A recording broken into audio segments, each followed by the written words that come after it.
So, kailangan, si Lord may manubok. Titingnan niya, sino mahal mo ako, kayamanan. So, kailangan maging tapat ka muna sa maliit. Luke 16, verse 9. Basahin natin. Sige na. Oh, nawala si Pastor. Ang mapagkakatiwalaan, gawin niyo. At nagpatuloy si Jesus na pagkasalita. Kaya sinasabi ko sa inyo, ang mapagkakatiwalaan sa maliit na bagay ay ang pagkakatiwalaan din sa malaking bagay. Ang magdaraya sa maliit na bagay ay magdaraya din sa malaking bagay. Ayan na. Itetest tayo ni Lord sa maliit. Yung maliit na yun, kakasangkapanin niya yan. Para i-test kayo at ako. Okay, so pag-aralan muna natin. Bibilisan ko ha? Okay. Tingnan niyo po. Sa Genesis 31, verse 7. Ilang beses pinagpapalaban ang kasunduan nila ni Jacob? Ilan?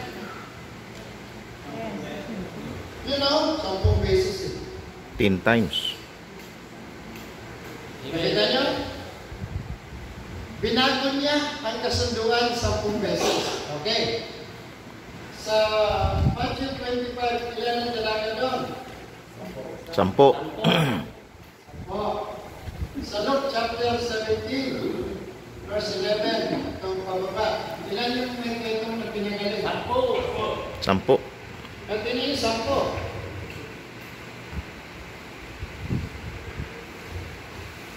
Okay. Ulitin ko sa Diyos, 8, 9, 10, 11, 12. Ilan yung salot na pinadala sa Egypt? 10. Puro 10 ha? Ilan ba yun? Maliit yung platform ni anak eh. Pag-ano eh? Sa Exodus, chapter 16, verse 4, 16, at saka 36. Ano sabi? Sinabi ni Yahweh kay Moises, "Paulan ko kay walang tinapay mula sa langit. Araw-araw palalabasin mo ng bahay ang mga tao para mamulot ng kakanin nila sa maghapon.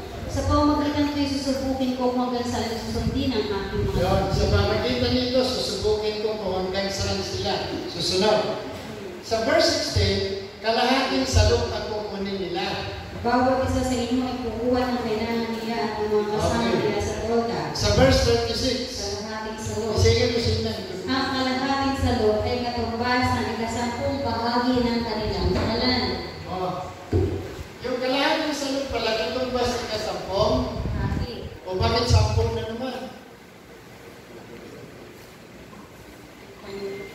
Pagkuhan niyo po. Okay. Tingnan natin. Sa Kalabang, Harit, chapter 20, verse 10 to 12. Sumagot si Ezekias, "Madaling sa anino ang buwaba ng 10 Okay, kainan." ganito yung istorya. Sabi ni Ezekias kay Isaiah na propeta, anong palatandaan na ako'y magaling na at makakapasok sa templo? O mamili na. Ano gusto mo? Yung anino mo bababa sa propeta o tataas? Ano sabi? Madali? Sumagot si Ezekias, "Madaling sa anino ang buwaba ng 10 kainan, ngunit mahirap na dumaas ang ganoon." Nanalangin si Isaiah sa anino'y tumaas ang 10 baitan. O bakit sa propeta, hindi 5, hindi 6, hindi 7?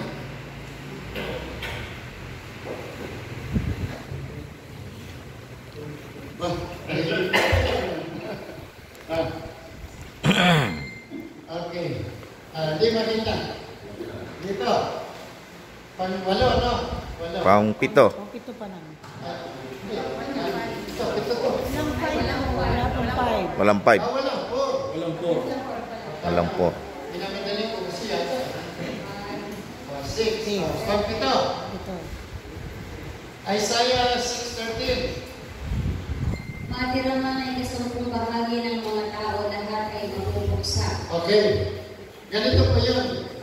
Kapag ito sa Israel, pag nagalit ang Diyos, yung 90% ng mamamayan nila patay. Ang itinitira lang, 10%. Yung 10% na yun yung mga tao na hindi sumasamba sa Diyos-Diyosan. Dinalang bihag ni King Nebuchadnezzar, Thailand. O, pangwalo tayo? Pangwalo, di ba? Yes. Okay. Sa ikalawang hari, chapter 25. Okay, makes it. Nang ikasampung araw, nang ikasampung buwan. Tignan nyo, doon lumusog si King Nebuchadnezzar. Ikasampung araw, ikasampung buwan. Nilusog niya yung Jerusalem, pinatay marami, sinunog ang templo, pati palasyo. Ang itinira niyang tao, 10% na.